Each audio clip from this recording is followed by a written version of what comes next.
and I had some concerns, and I thought, what better time than to address them than right now? So here we go. Yo. Hey, check me out. Hey. Let's have a conversation about the world and the way things are now. Come chop it up with me. What's up, T-Timers, and welcome back to the T for Real with your boy Marcus J. Cook. Now, I wanted to do a very special exclusive episode today. I wanted to do a show dedicated to gender identity versus sexuality and how it ties in with equality for trans people in today's society.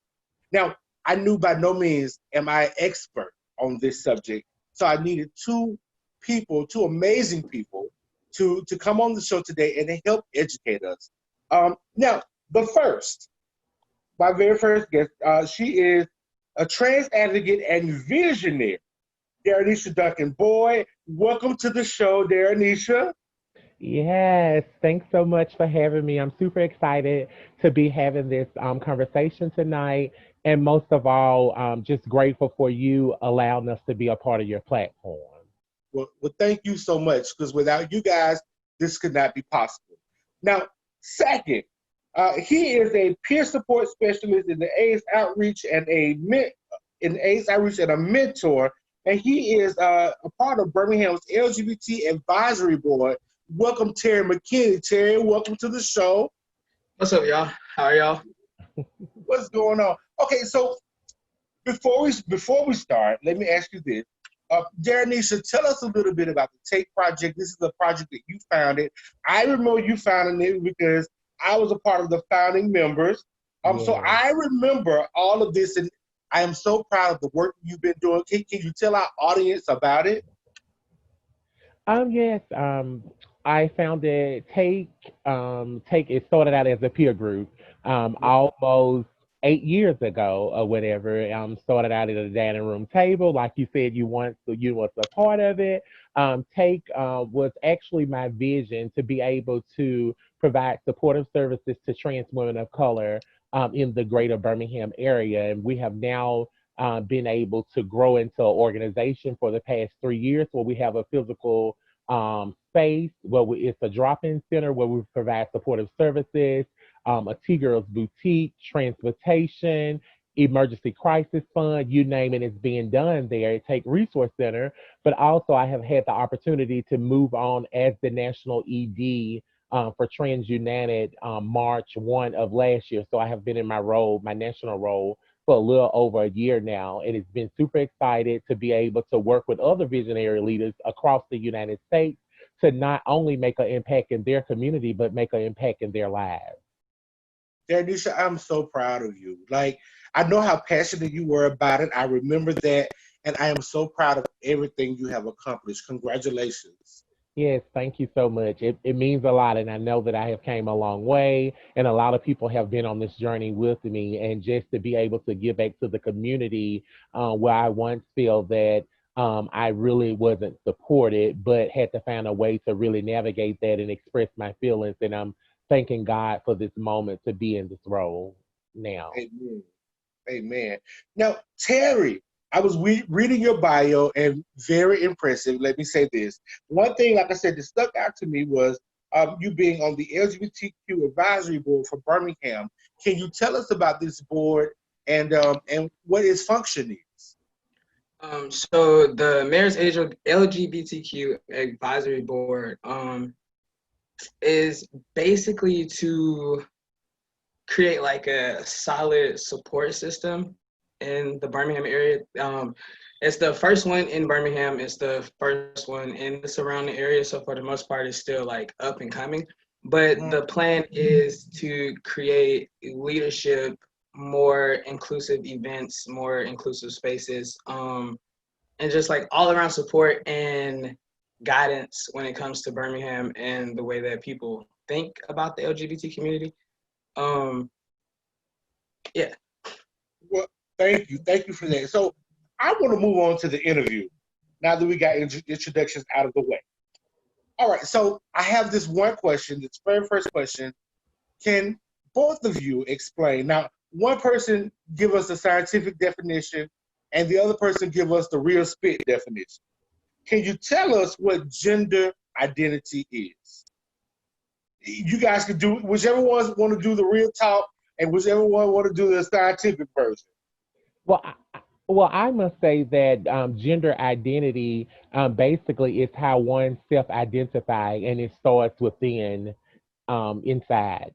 Basically, you don't have to, have a certain image or a certain look to identify as something that you really believe and affirm that you are. So it starts within. So gender identity is self-identification of one's gender. Okay, Teryy. So, actually, when you said those questions, like I looked up what is gender identity. Just like, you know what I'm saying? Because like for me, it honestly means just you should be able to freely identify as who you are, regardless of like anything. So like gender to me does not matter. Like sexuality to me does not matter, because I honestly feel like we are put here to love and be whoever we want to be regardless. So I think the internet's definition was basically like society gives us labels and we should go by these labels and fit in this box, basically. I get it. So just for clarity, because you were assigned a gender at birth, does not necessarily mean you was assigned sex at birth. You were.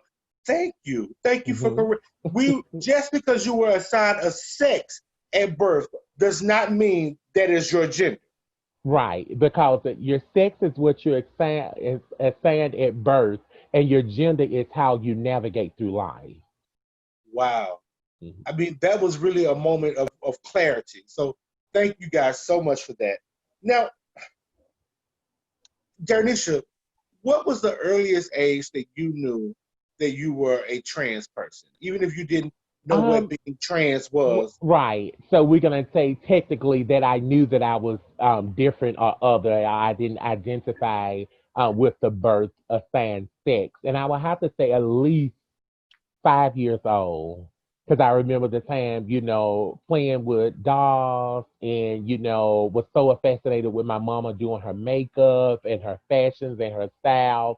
And if you know my mama, she's a fashion icon. So it was That's just right. like, oh, honey, oh, this is me. This is me, and this is who I am, And I will get, towels and tied around my head as hair and sheets and wrap up in it as a dress and just sashay all around the house and just have fun. And I just think that was the moment that I knew that, that, hey, I'm trapped inside a different body than what the doctor has said. And I was destined to navigate to be a woman, because of course trans was not a word that was, when I transitioned, almost 18 plus years ago, that it wasn't a word that we was using to identify those that were navigating in their female experience, that they was navigating as a woman. So right. Teryy, can you tell us when was the very first time that you realized that you may be trans, even if you didn't know what trans was? So I grew up always like doing boy things. And for the longest, my mom, like while pregnant with me, thought I was a boy. Like even when they told her I was a girl, she didn't want to believe it. So it was kind of like, since she wanted a boy, she had already embraced me having boy characteristics. So in like elementary school, I was out playing football or like racing the boys or just setting dumpsters on fire, like little boy things, but literally like in a dress. So for me, it was pretty young, but I didn't understand the meaning of like being trans and like being different until I was in like high school. And I wanted to start dressing more like a boy, and that seemed to make everybody around me uncomfortable, even though I already act like a little boy technically. Like, so yeah, for me, it was around elementary school where it was just kind of like, okay, I don't want to do girl things. Like, I don't want to play with dolls. And if I do want to play with dolls, it's like the little wrestling men and we gonna fight each other. So at a very young age, and then high school is when like I kind of just started to dress different. In like ninth grade, I woke up one day and like cut off all my hair. I was just like, gotta go. So so yeah, and of course that freaked my mom out, but it just felt right. You know what I'm saying? Like I didn't want hair. I didn't want to wear dresses and skirts. Like I literally wanted to sag and have a brush cut. So it just kind of started from there. So I've been out of high school like maybe 15 years. No, I lied. 10 years. My bad. I don't know where that extra math came in.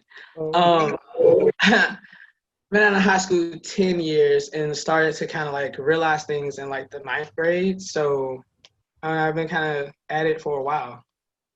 Gotcha. So Teryy, let me ask you: was there a moment before your transition that you saw someone, maybe another trans person, and you thought, now it makes sense. This is exactly who I am. So Daroneshia is the first trans woman I met.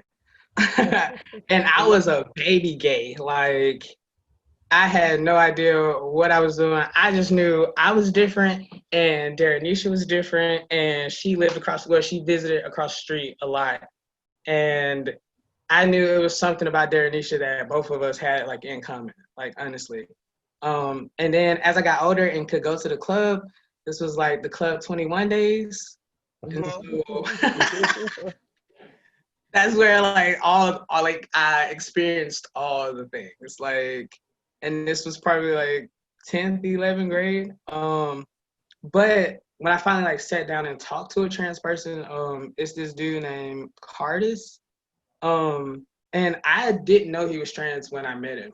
We was just hanging out, talking, and he just kind of like said it. And so I like talked to him and asked questions and basically like bugged him a lot to try to understand what I was feeling and if what I was feeling is what he was feeling before he started transitioning. And honestly, like it all lined up, like it all made sense to me. Like I didn't like being called girl pronouns. I enjoyed being hairy. Like my face has always grown face hair, but of course I cut it to like fit into society and like be more girly. But yeah. Well, thank you. Daroneshia, what about you? What about you? Was it a moment before your transition where you saw someone, maybe another trans person, that you thought, yes, this is me? So this is crazy. I first experienced the alternative nightlife club right after graduation. So this been almost 20 years for me. Well, it'll be 20 years. And I went into the club and it kind of freaked me out because it was the first time I ever, been into a club, and it was just all type of stuff going on. And so this was the LaTroy's days before your time, son. So we were walking through the hallway, and there's people just everywhere. And so I remember standing and talking to this woman at the bar, just thinking that she's a cis woman, and just in conversation with her, like, oh, I found a girlfriend to hang out with, so we're gonna exchange numbers. Then I stood there a little longer, and then I started seeing these beautiful women come out and doing the shows. And the first woman I seen that hit the stage was Yasmin. And I was like, oh my God, why is this lady in here like getting naked, for these gay folks, and they're just going just bananas over her, and they just tipping her and stuff. And so like the next day, me and my alternative mother, Coco Chanel, we connected, and I went over to her house, and I was just telling her like, I'm having all these type of feelings. I don't know what's really going on with me, but I just really feel like, that I'm a woman, and then she went into this whole spiel like, child, I know what that can be like. I know what that is, honey. I had that phase or whatever. And I'm like, what? Then so she started pulling out these pictures, and she started showing me these old pictures of her or whatever. And I was like, no. this could not be true. And then I was like, oh my God. So you was birth male? And she was like, yeah, and I was floored. Like Wow. I didn't know what was going on. And at this time I became confused because I didn't know that it can actually happen outside of what was shown on TV, Jerry Springer, what that looks like or whatever. And so I was like, oh, these people really live in Birmingham. Okay, women like, okay, I get it or whatever. So I told her like, I want to do a show. And she was like, okay, well, I'll take you over to Yasmin's house. And so, not knowing Yasmin was the lady that was on the stage, Right. went over to Yasmin's house, which was her mother. And I was like, oh, what is going on?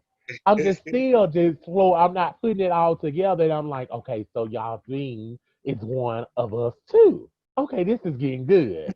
So I Right. knew by seeing those two ladies as my role model, Coco Chanel and Yasmin, that I was destined for greatness. They was gonna teach me the ropes. They was gonna show me what I need to do. And Yasmin, I'll never forget. In my way of finding what womanhood looks like for me, and what's the perfect ideal Daroneshia for me, was that being a woman, it's gonna come natural. If it's for you, you know what I'm saying, that it's gonna be natural. It's gonna be just that, your manualism, all this stuff is gonna come natural for you.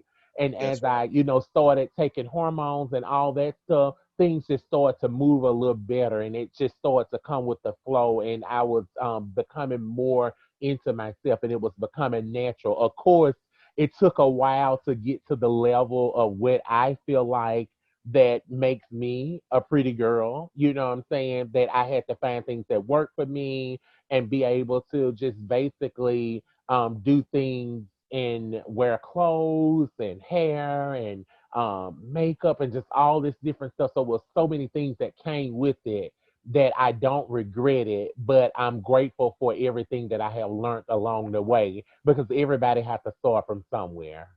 That's right. That's the truth. So speaking of starting from somewhere, so Teryy, we saw this person, we've asked these questions, and now we feel a little more comfortable in who we are meant to be. And we start making these changes and transitioning into the person who you are today. What was the significance of changing your name to your forever name? What was that like for you? Tell me the experience, and what does the name Teryy mean to you? So I've been being called Teryy since like ninth grade. My given name, in my opinion, is really ghetto. So it was always shortened to so my given name is Jeterica. This is like the best way to explain it. So my given name is Jeterica, and it's spelled J apostrophe capital T ERYCKA, right? So I would always go by Terica, and then I met this girl who was cheating on her girlfriend and started calling me Teryy. And it honestly it honestly just stuck ever since then, which is terrible, but like that's the truth. Like it has always fit. I tried out like a couple of other names, but I had been being called Teryy like way before I even transitioned. So like it worked, it flowed. I legally got my name changed almost 3 years ago. And it was a very refreshing feeling. Like even though you are being called by the name you want to be called, it's nothing like having your social security card changed and your birth certificate changed and your ID changed. So you don't have to give these documents to anyone and have to explain why your ID say this, but you present as this. It also makes you feel a lot safer knowing that like you are giving documentation to present what you are because people are just so small-minded. You know what I'm saying? So Right. it was a very refreshing feeling. Thank you for sharing that. Daroneshia, Yes. what was the significance of becoming Daroneshia? I think the significance of becoming dear Anisha that my birth name that was given to me was something sentimental to my mother. It was I was named after my mother's brother that was murdered, which was Daryl. And I told myself that this name is something that's sentimental to my mother. So I will put something. I'll keep the pre of the name, and then I'll add something which was a twist. And you know, I was a ghetto girl, honey, and so Nisha and Keisha, honey, was hot for me, and Tisha. So I went with Nisha. So that's how I came up with Daroneshia. So. So, and much like Teryy, let me ask you, what was the significance of getting your name legally changed? Was that a freeing feeling for you too? I must say to have all my documentation aligned up with the person who I am and how I identify is a great sense of liberation because I had so many struggles. Of course, I come from the medical background, and once I transitioned, I don't think that the medical field people really understood that. They understood like lesbians and gay men working in the setting, but they didn't understand what it means to have someone trans or female identified working for them. So I got a lot of backlash. I experienced a lot of discrimination. Keep in mind, my name have been changed maybe almost 11 or 12 years now.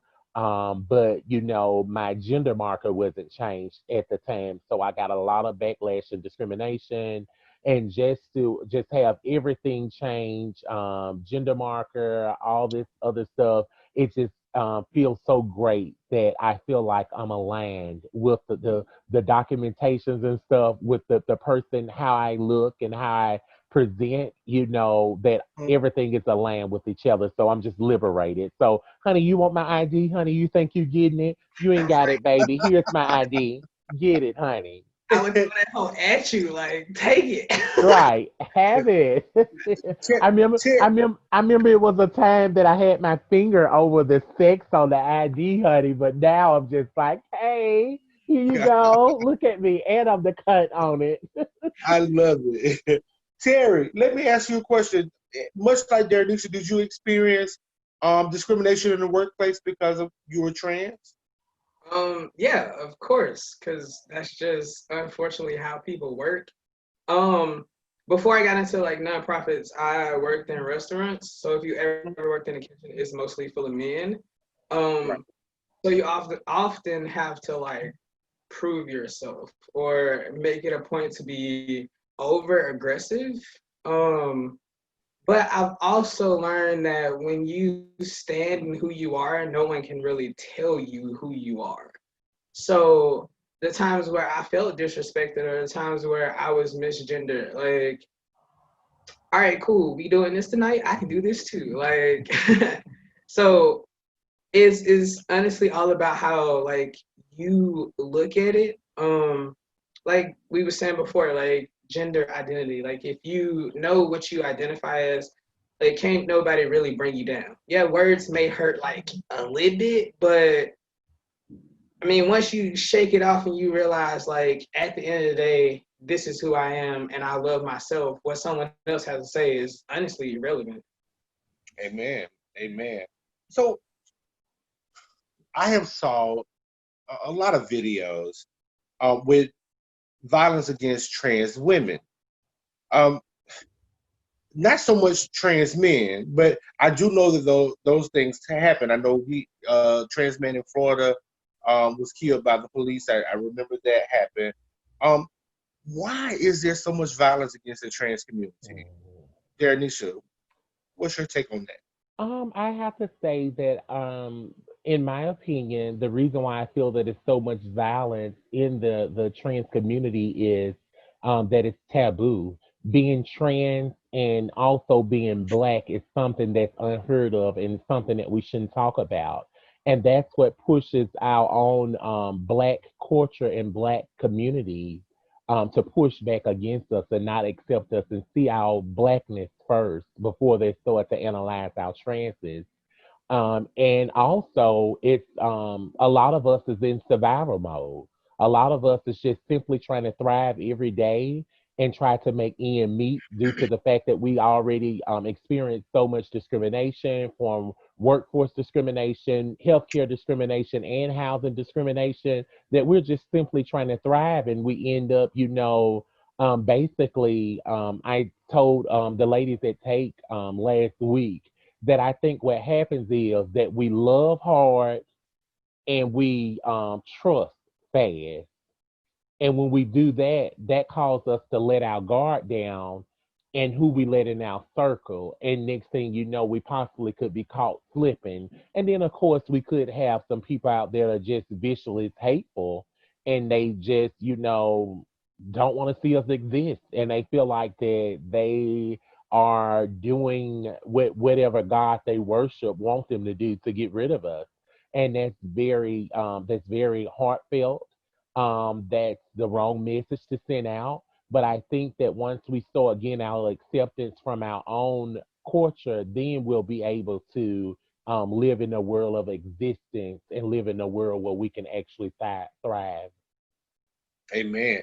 Teryy, tell me, what's your take on violence against the transgender community? Why so much violence against the transgender? I feel like it is lack of education for one. Like, people don't take the time to educate themselves, so of course they're confused when it comes to anything that's trans or anything that's different, just in general. Like, if you don't take the time to learn about something, of course it's going to be foreign to you.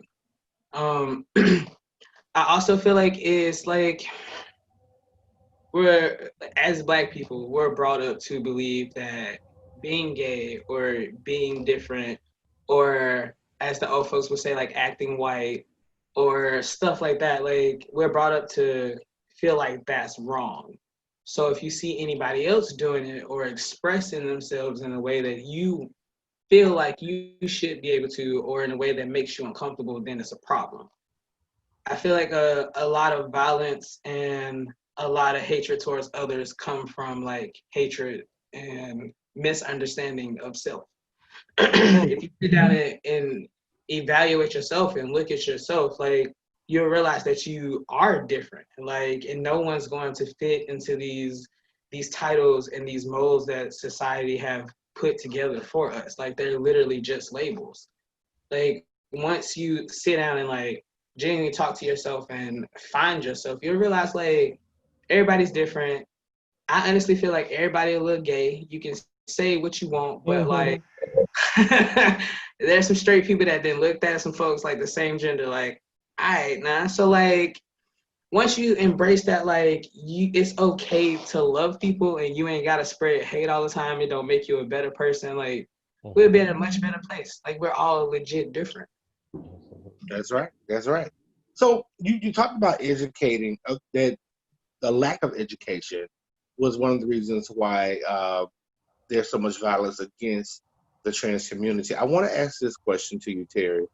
How do we educate cisgender people on misgendering trans people? I think that a lot of times people just don't know. Some people, some of it is stupidity, where people know and they just like want to be a jerk. And then some of it is ignorance, where it may be too big for someone to even wrap their head around, that a person is trapped in a different body than what they feel they should be in. How do we educate cisgendered people on misgendering trans people? So I feel like if you genuinely don't know and you genuinely want to know, then word it in a way that's not going to be disrespectful. You know what I'm saying? Just simply ask, hey, I'm not sure about your pronouns.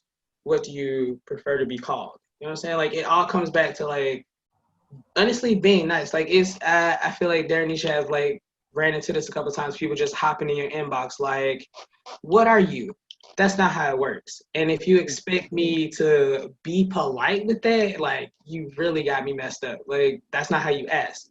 Or asking someone like, what's in their pants? That's not how that works either. Like, you have to give the same respect you want to get in order to be educated. And if you also want to be educated, take the time to look things up. Like, y'all Google everything else, so why can't y'all Google what is it like to be Right. trans, or the proper pronouns for being trans, or the proper resources for the trans community? Like, I feel like no one really takes the time to sit down and educate themselves. And then as far as like Birmingham, I feel like certain nonprofits and organizations or whatever have a tendency of just like slapping a popular like drag queen onto something Mm-hmm. and like the usual testing event, and they call it education. Like, that's not how it works. Like, that's not, safe sex and drag queens is not the only part that comes along with being trans or being a part of the LGBT community. So it all falls back on like popular leaders as well. Like, if you're gonna be a leader, like, you have to like set that example. Like, you of course can't be out here doing the same thing that everybody else is doing, because it's redundant. It doesn't make sense.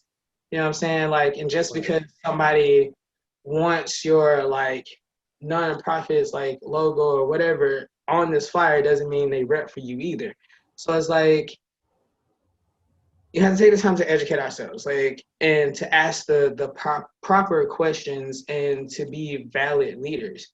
Like, Thank you for that, because let me tell you, I'm a person that identifies as LGBT, and at my job there is, I'm not sure if this person is a stud or this person is a trans man, but they very much look like a boy. They have no facial hair, very clean shaven. But they have mannerisms as a boy. But when they slide their card, they have not gone through a name change yet. And I never want to be rude. I'm kind of very polite at work. I like to use yes, ma'am, and yes, sir. And with this person, I never really say, I just say yes or okay. And so I struggled with asking, even as just an LGBT person, have struggled with how do I ask this person? So thank you. We should say, I'm not sure about your pronouns. What is your pronoun? What pronoun would you like me to call you? Is that right? exactly. Awesome. Daroneshia, Hey. hey, misgendering. How do we educate cis people on misgendering somebody of trans experience? Well, I do think that misgendering happen a lot, and a lot of times it's done with the intent to dehumanize or to make us feel like that we should exist. But when it comes to education, for one, I think that if you want to be educated, pick up a book first Mm, or Google it, or do some type of research on your own. But then when you come to a trans person and you want us to educate you, then you need to be talking about how you're going to compensate us for our time and reliving trauma and all this other type of bull crap that you will bring about when you start opening up things that we have concealed. And also around just knowing your people, and just because you see one trans person that's in the movement or doing some work, it's tons more of us that's out here, that's in existence, that's in this world. So I just think that it starts with self-education first before you even much reach out to us, because when you reach out to us, you're basically trying to, be nosy, obtain some personal information, some shit that you shouldn't even much be worrying about, so it's just best that you self-educate yourself first, because I know people always talk about, well, there's no question that is considered a dumb question. I don't believe that's not true. That's not true, because you come to me and you asking me about my trans experience, but you want to know, have I undergone all the surgeries or what kind of surgeries I had? Like, what that's got to do with you? Because for one, we're not going to bed with each other, and for two, you're not my doctor or any medical provider. So why should you know what's going on with me? So I think that it starts with self-education first. And once you get the self knowledge that you need, then you move in and gradually work your way into a relationship with a trans person, but you come in knowledgeable of what you have learned, the basics. gotcha. So, Wait, go ahead, go ahead. I would just like to point out also, like, just because like a trans person has not had surgery or does not take T or anything like that, that Doesn't doesn't make them. make them less of a trans person. Like, everybody not gonna look the same. Everybody not gonna grow facial hair. Everybody not gonna have titties. Like, every trans man not gonna have titties. Like, we not gonna look the same. Surgery is not mandatory in order for anyone to be trans. It's literally how you feel on the inside. Like, Thank you so much for saying that. I appreciate that. Now, in preparation for this, I started watching videos where trans women had been misgendered, and I saw the first instinct, and like Daroneshia said, it's become a thing where you're trying to dehumanize this person. But watching these videos, Daroneshia, I see that the trans women are usually in an upset state. If somebody was to misgender you, how would you handle that situation? Can you give some advice to the ladies? Well, I have came a long way, so how I will handle it will be kind of different from how I used to handle it. Because, honey, if you say yes, sir, to me, then I respond back to you, whatever your birth sex is. Honey, I respond back to you, and I make you feel even, belittled, and you say, oh, well, no, I'm a ma'am, or I'm a sir, or whatever. I say, oh, okay, well, I'm a ma'am, but you didn't give me that opportunity. And I think that the best knowledge around if someone misgender you, just try to correct them in more of a trans-sensitive way, but just educating them at that moment. But now, if they're trying it and they're trying it, of course, nail them to the cross. Honey, I'm that girl. Nail them to the cross, honey. Because half of the time, the people be misgendering you, honey. They can barely, sit with you. They can't stand next to you. They wish that it's a sense of intimidation, and that's the reason why they feel that they should do that to get them some brownie points. But often, when I was in the dating game and I was single or whatever, and go places, and the men is not paying me no attention. They like, hey, how you doing, ma'am? And here you go, your cisgender black sister, right there. Oh, this, and the man trying to tell them to be quiet. And I said, oh, thank you so much. I'm glad that you told him that because I needed that. Now he know what he's up against. Right. So let me ask you something, Teryy. Do you have any words of advice for any young person that's of trans experience? Like, let's say Zaya Wade, who she really doesn't have anybody in her family that's a part of the community, well, that we know of, is a part of the community. Do you have any advice for anybody that's up and coming that may be dealing with these things that you wish somebody had been able to share with you? The advice that I would have mostly is like, always be yourself, right? Like, of course, everything gets hard to the point where you may feel like you can't do it anymore. But at the end of the day, like, you will make it through it. There's always some type of support somewhere out there. Like I said, if you can use Google for everything else, you can Google how to reach out and find like the help and the resources that you need. Like, honestly, just be yourself, for real. Like, don't let anyone rightfully stop you from transitioning or like being gay or anything. Like, because at the end of the day, like, what you eat, they not gonna shit. Who you fuck, they not gonna come like that. Like, like, all that matters. You know what I'm saying? Just completely be yourself and embrace who you are. And there's always resources out there. There's always someone out there that can help you. There's always someone out there that you can talk to. Whether they be in the same state or across the states, like, there's literally always someone out there. So don't give up. Reach out and get the resources and help you need to like transition and to be safe. Thank you.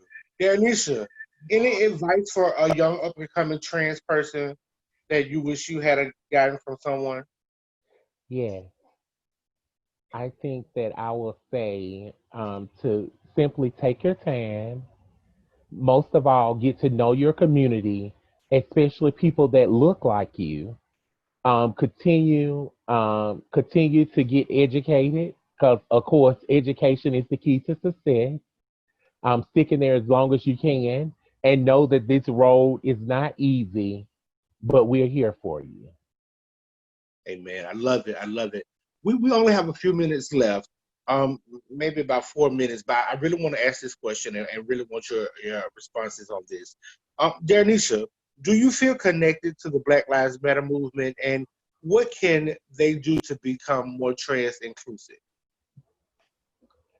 Um, well, I'll have to speak. I have started developing a relationship with the national movement and met some of the co-founders and people in the beginning. But I would like to speak on our local Black Lives Matter chapter here. I think that it's a disconnect. Some of the members are very straightforward, diverse, and are willing to build with Black trans folks, especially Black trans women, that's doing the work that's in community here.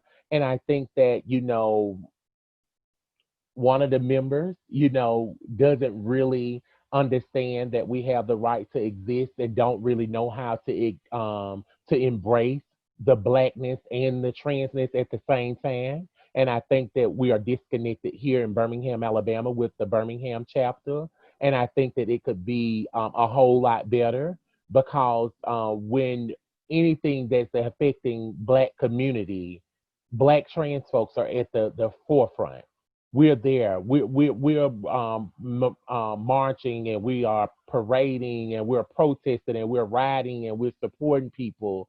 And it just don't feel right to be disconnected of a community that you should be a part of, because when I was born in this world, I was born Black, and you can never change that. You can't change my skin color, and you can't take it away from my DNA. So you have to embrace this wholeness of this Black unapologetic trans woman. That's right. I love it. Teryy, do you feel connected to the Black Lives Matter movement, and what can they do to be more inclusive with trans people?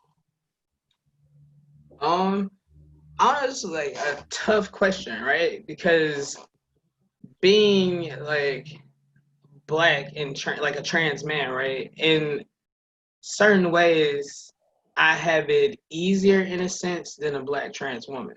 You know what I'm saying? Like, most people don't know I'm trans until I open my mouth and say something. So when it comes to like, if I'm sitting around like being stealth and no one knows, then of course I fit into that mode. You know what I'm saying? Like, of course it's like I'm not different because no one sees that. But as far as like feeling connected to Black Lives Matter, no. And that's mostly because the way Black people treat the gay community or the trans community just in general. You know what I'm saying? Like, if you come for my trans brothers and sisters, then you coming for me. There's no way you can love me and hate them. You know what I'm saying? And like Daroneshia was saying, like, you can't take the Blackness of us. At the end of the day, we still Black, and we still fit into that, regardless if you understand why we trans or if you understand the gay community. Like, regardless, like, we still here, we still Black. So nah, I don't. Like, and how can we fix that? I feel like it comes back to education and understanding yourself and loving yourself so that you can go out and spread love and peace with everybody else. And stop putting your hands on folks. Like, just because you don't understand somebody don't mean you gotta kill them. Doesn't mean you gotta put your hand on them. Like, none of that. Just be an adult and have a conversation. Ask valid questions. Take the time to educate yourself. Well, yes, thank you so much. And I want to say thank you to Daroneshia, thank you, Teryy, for coming on the show, for expressing your views, and for educating people who may not even have an opportunity to speak with someone of trans experience. T-timers, I hope you guys have enjoyed the show. I hope you guys like, subscribe, and share. Leave a comment. Let us know how we did on this interview. Let us know some questions that you may want us to ask or want me to ask Teryy and Daroneshia that I did not cover. And remember to always come back so you guys can find out what's the tea for real. See y'all next time. All right. Daroneshia, thank you. Teryy, thank you. Thanks so much. Thanks for having me. Hopefully y'all enjoy the episode. Thanks for having me, y'all.